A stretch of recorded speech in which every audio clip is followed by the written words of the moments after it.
Hello, my name's Jane McRobbie, and I am the Acciona Social Value Delivery Partner working on the North London Heat and Power Project Energy Recovery Facility. And today we're going to go through a set of slides that go through an introduction to social value. So we're going to look at the definitions of social value. Social value in terms of legislation across the UK and the devolved nations. We'll look at social value measurement tools, and then finally we'll look at social value models and case studies about how they've been applied or how they've been delivered in practice. So in terms of what is social value, I'm sure you're all aware that it includes social, economic and environmental outcomes, and it is the positive value that organisations create for the environment, economy and communities beyond a financial profit. So it encompasses a wide range of benefits, and you can see within those three circles there's a whole set of things under each of those pillars, and they're as broad as health and well-being and equality, to circular economy and carbon reduction, to earn and learn early careers programmes. So across the UK, we've got different sets of legislation. So within Scotland, you've got the Procurement Reform Act, and in Scotland, it's more likely to be called community benefits than social value, but it isn't essentially the same thing. And Scotland quite early embedded a requirement to set out what you would deliver in terms of community benefits in public procurement. And it always looked at employment and training, local supply chain spend and community engagement, not exclusively, but it always included those three things and continues to. Within Wales, so Wales, I think you might see that and think, oh, it's the later one. They did have earlier to that, they did have community benefit policy and toolkit, but they've since designed and embedded the Wellbeing of Future Generations Act, which is really progressive and looks broadly at and uses the United Nations Sustainable Development Goals about the things that Wales needs to do to ensure that it's economically vibrant, that it's an equal country to live in, and that communities thrive. So it's a great piece of legislation. It's very accessible. And I would advise you to go and have a look at that if you are interested and you have limited experience of the Welsh agenda. And then finally, we have the English Public Services or Social Value Act of 2012. And that has been added to through the introduction of the social value model, which we do talk about in another one of these sessions. So that's the legislative framework that exists within the UK. In terms of Northern Ireland, there isn't a piece of set legislation at the moment, but it is something that they're working towards, and they are looking at the way that England has developed the social value model and enshrined that within the Public Services Act. So all three of those pieces of legislation relate to the UN Sustainable Development Goals. So these are 17 goals that are designed to create a blueprint for how we globally together can achieve a better and more sustainable future for all. So they're interconnected, and they address a whole wide range of activities and challenges, including poverty, inequality, peace and justice. And they're interconnected in that the principle is that unless we address all 17 of these, we won't move forward with everyone, that some people across the globe will continue to experience the sharp end of poverty or injustice, and that in order for there to be sustainability globally, all aspects need to be addressed. So the ambition was to achieve all 17 goals by 2030. And clearly there is a lot of progress to do across the world on all of these goals. In terms of social value in procurement, I think that's where, certainly within the industry I work with in construction, that's where I've seen it applied most frequently, most consistently, that's about how do, the public sector asking itself, how do we ensure that the money we spend does more than buy the thing that we want, new hospital, new park, new tram network, but that it also contributes to the local economy to local communities, and that it has a positive impact on those things and includes the environment as well. So, and you often might get different questions that you need to respond to within a procurement activity that might be broken down across these 3 dimensions.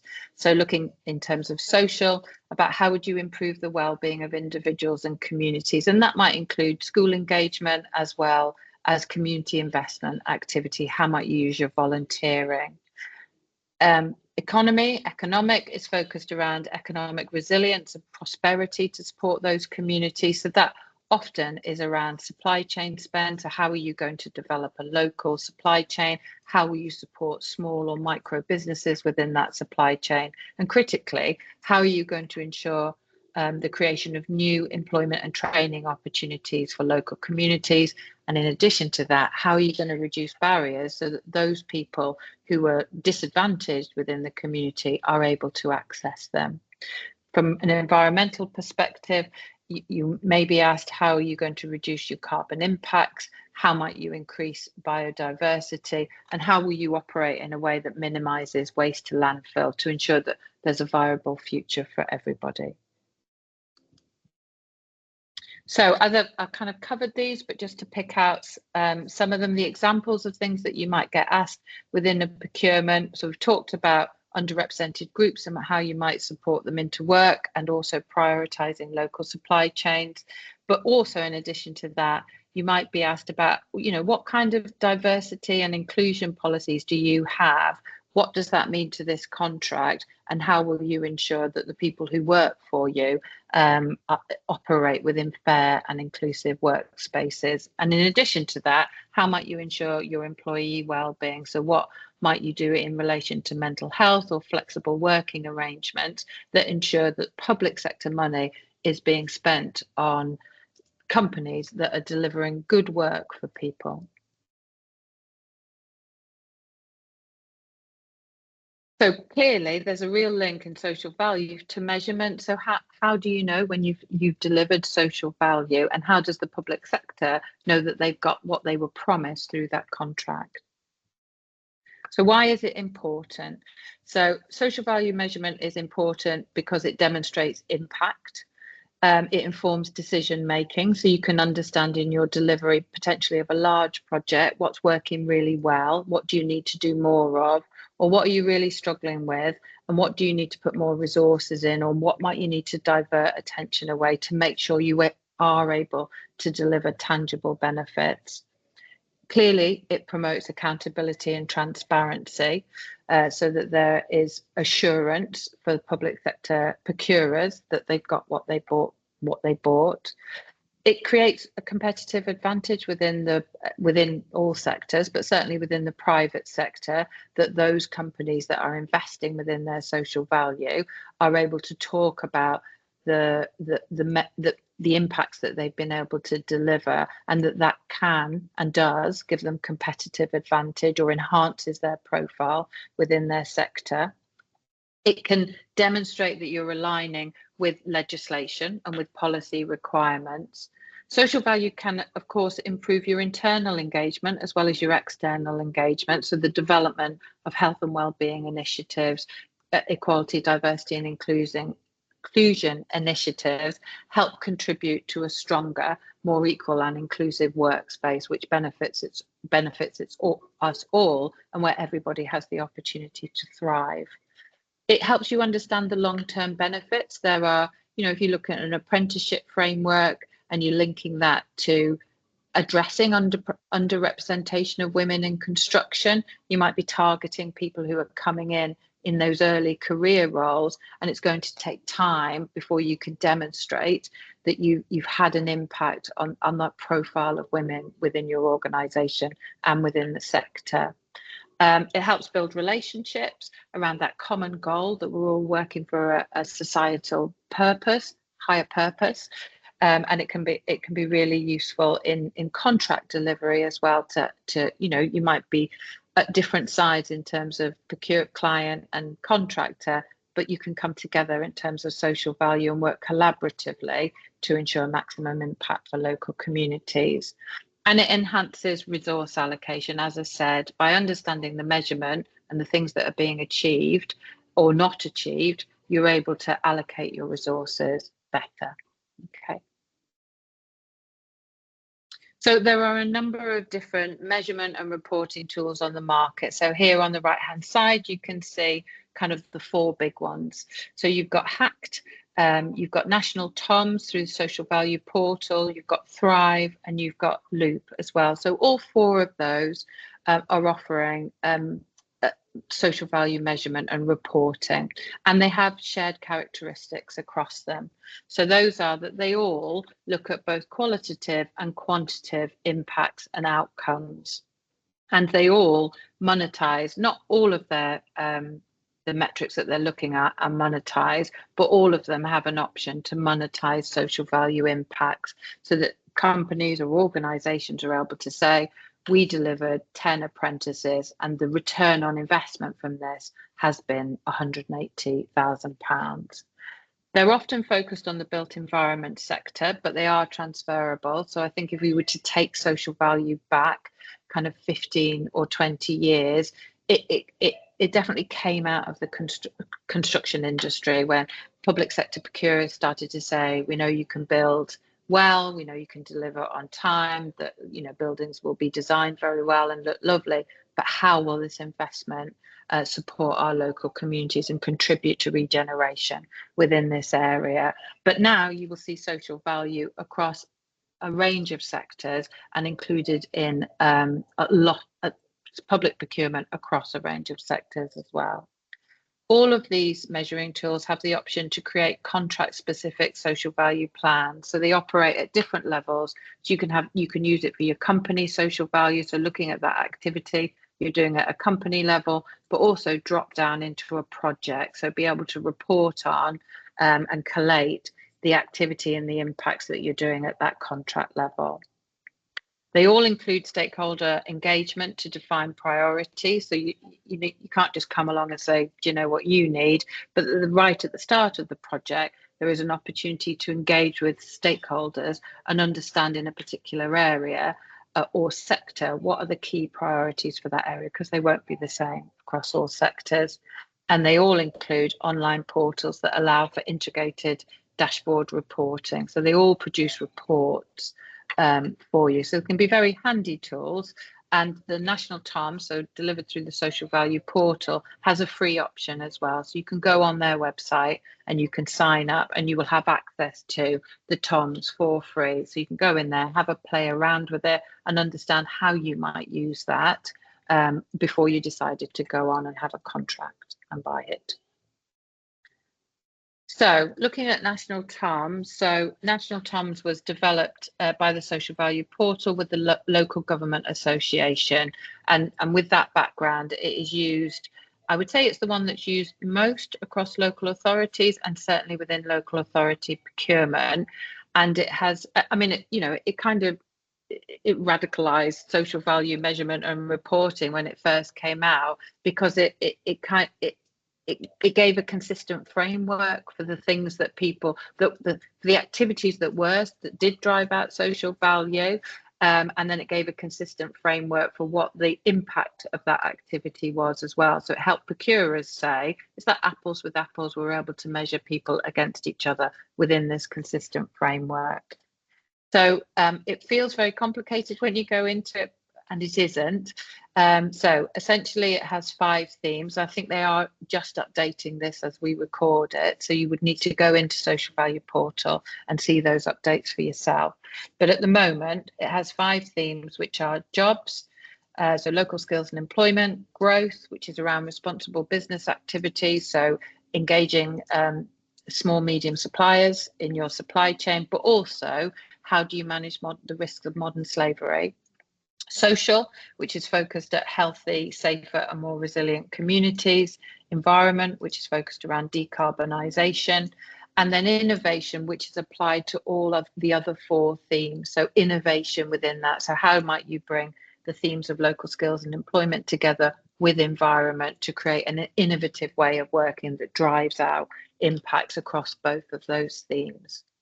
So each theme has a set of outcomes, and there are, a number of outcomes for each theme. But as an example here, if we take jobs, one of those outcomes are more opportunities for disadvantaged people. Each outcome has a measure or a set of measures attached to it. So as an example, the outcome of more opportunities for disadvantaged people, a measure, one of the measures, is the number of ex-offenders employed. It might be the number of veterans employed or the number of long-term unemployed people employed.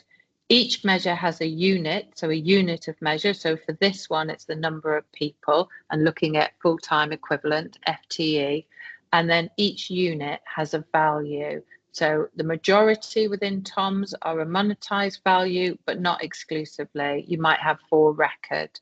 And then if you go through that process and you're able to collate the values against those units that you've delivered, you will get to a total social value return on investment for that activity or for that contract or for you as an organization as a whole. Okay, so if we give a bit of a worked up example here, so on the contract, Acciona has got 9 national TOMs. So the NT here stands for national TOMs and the RE stands for real estate. So that might be your national TOMs while we're building the ERF, but the real estate might relate to activity once that facility is in operation. So one of the measures that we're looking at is the number of local direct employees. So the unit of that measure is the number of people, full-time equivalent, and the proxy, so the value of that is 30,000. So if we employ 10 local people for a year, then that would give a return on investment of £303,000.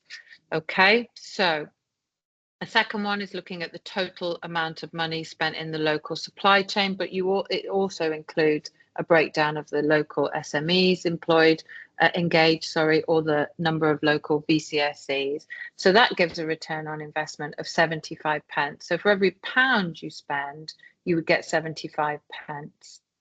And then finally, we look at the number NT29, which is the number of hours volunteering time to support local community projects. So that's people perhaps doing, let's say a construction company repainted or did some construction works on a community building. That would be that volunteer time, and that's at £16.07. And so you put in your hours and that generates your return on investment. So the good thing with TOMS that the figures, the proxies are updated on an annual basis. So you can always, through going through the social value portal, you can always be assured that you're using the most up-to-date proxies in relation to that. And as an example, volunteering can be split differently as well. So this is that kind of volunteering that's focused that anyone can do it. And there is another measure around volunteering that uses your expertise. So let's say you were giving HR advice to small organizations or health and safety advice, then the proxy involved in that activity, although it's volunteering, would be higher.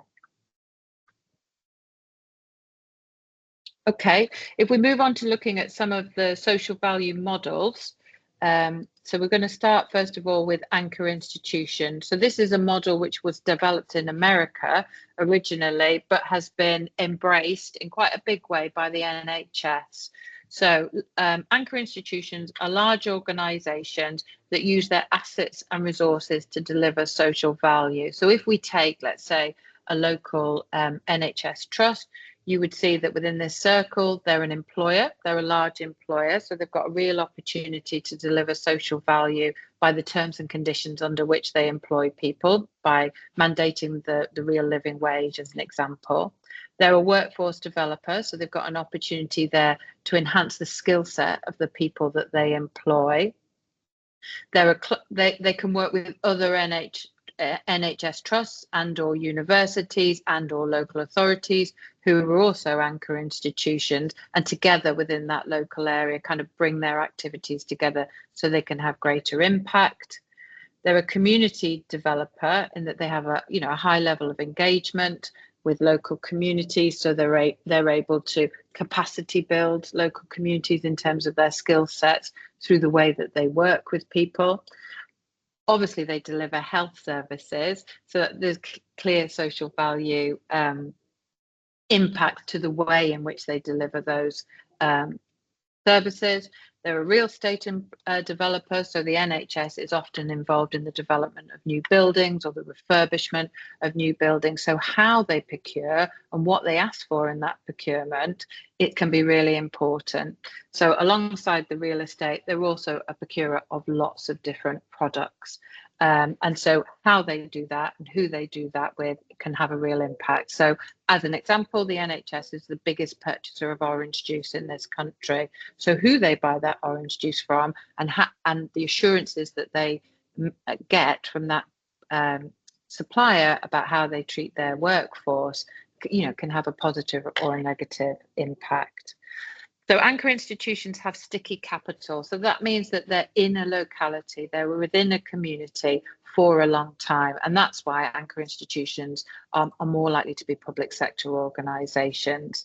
And as I've said, they can leverage their activities that they have to do to fill the purpose that why they exist, to have greater impact on the communities that they serve. And if you look at some NHS websites, you will see that they often have an anchor institution strategy, and that the NHS in London, as an example, has a PAN anchor programme that's looking at the activities of all NHS across London to take learning and build capacity.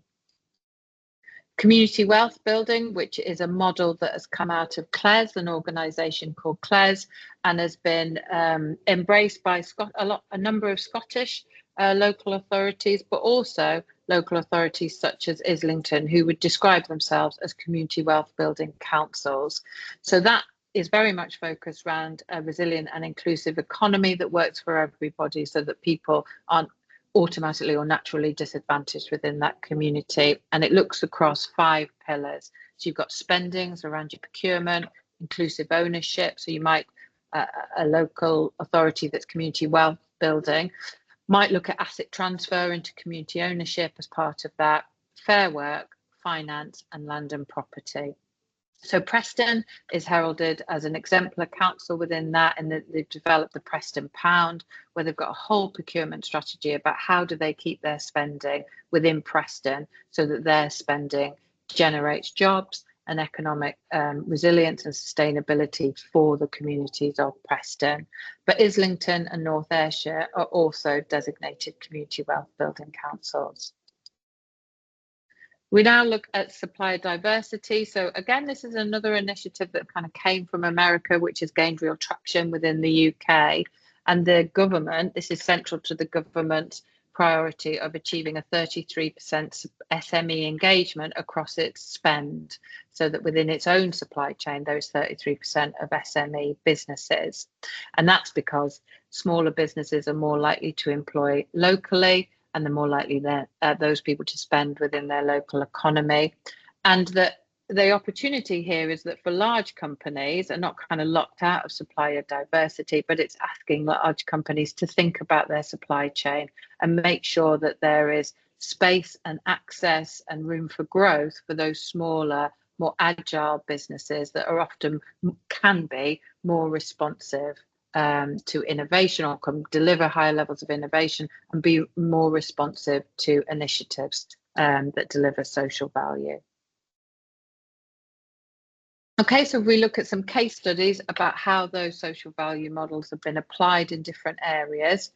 We move on to the County Durham Pound. So that's definitely looking about how do anchor institutions work together to be more than the sum of their parts in terms of what they can deliver. So within County Durham, a number of the big institutions, including the water company as well, have come together to set priorities around local supply chain development, local employment, and that they all then individually put those in their procurement requirements, so that they're collectively driving out consistent social value benefits for the people of County Durham.